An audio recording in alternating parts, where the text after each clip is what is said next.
नहमदुहु व नुसल्ली व नुसल्लिमु अला रसूलिल करीम। अस्सलामु अलैकुम व रहमतुल्लाहि व बरकातुहू। राहे इस्लाम में तमाम दोस्तन की खुशामदीद। प्यारा दोस्तों, अज बेहतरीन मालूमात खणी तव्हांजी खिदमत में हाज़िर थियो आहियां।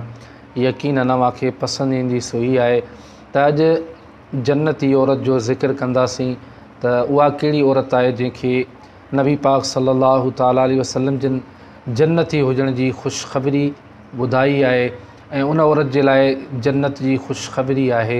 यकीनन त उहा औरत कहिड़ी आहे अव्हांजी खिदमत में अर्ज़ु कंदुसि, पर उन खां अॻु में अव्हां सां गुज़ारिश आहे त जेकॾहिं अव्हां असांजो चैनल सब्सक्राइब नाहे कयो त असांजे चैनल खे सब्सक्राइब कयो ऐं गॾोगॾु घंटी जी निशान ते क्लिक कयो तांजो असांजी हर अचण वारी नई मालूमात तव्हां ताईं आसानी सां पहुची सघे। प्यारा दोस्तों, हज़रत उम्मे सलमा रज़ी अल्लाह ताला अन्हा खां रिवायत आहे त अल्लाह जे प्यारे महबूब करीम सल्लल्लाहु अलैहि वसल्लम फरमायो त जेका औरत इन हाल में इंतकाल करे जो उन जो घर वारो यानी उन जो मुड़ुसु उन खां राज़ी हुजे ऐं ख़ुशि हुजे त उहा औरत जन्नती आहे। प्यारा दोस्तों, यादि रखो त हिते मुड़ुस मां मुराद मुसलमान आलिम मुत्तकी परहेज़गार मुड़ुस आहे, छो त बाज़ बेदीन मुड़ुस औरत जी नमाज़ पढ़ण सां नाराज़ थींदा आहिनि ऐं उन्हनि जो गाना ॿुधण या सिनेमाउनि ते वञण या बेपर्दा घुमण फिरण सां राज़ी थींदा आहिनि त इहा रज़ा बेईमानी आहे।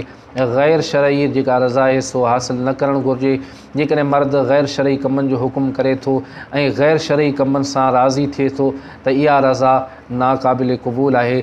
सो मर्द जी अहिड़ी रज़ा न घुरिजे जेका ग़ैर शरई तरीक़े सां उनखे राज़ी कयो वञे, सो इहा उन जी रज़ा न आहे, बल्कि उनखे शरीयत जी दायरे में रही करे जेकॾहिं औरत पंहिंजे मुड़ुस खे राज़ी रखे थी, ख़ुशि रखे थी त यकीनन उहा औरत जन्नती आहे। त प्यारा दोस्तों, असां तव्हांखे गौर ऐं फ़िक्र करणु घुरिजे त असां बि जेकॾहिं पंहिंजे घर में अहिड़ो माहौल रखूं, पर्दे जो माहौल रखूं ऐं पंहिंजे अहलो अयाल खे पर्दे जो हुकुम करियूं, गुनाहनि खां बेहयाई ऐं बुछड़ाई जे कमनि खां उन्हनि खे रोकियूं, मना करियूं त यकीनन असांजे अंदरि उहा मुसलमाननि जो जज़्बो ऐं उहा ग़ैरती ईमानी अॼु बि ज़िंदा थी सघे थी जेकॾहिं असां कोशिशि कयूं। यकीनन कोशिशि करण वारो कामयाबु थींदो आहे। त प्यारा दोस्तों, ही अॼु जी मुख़्तसिर मालूमात हुई जेका मूं अव्हां दोस्तनि जी ख़िदमत में अर्ज़ु कई। वरी नई मालूमात में अव्हांजी ख़िदमत में हाज़िर थींदुसि। तेसीं ताईं इजाज़त ॾींदा। अल्लाह हाफ़िज़।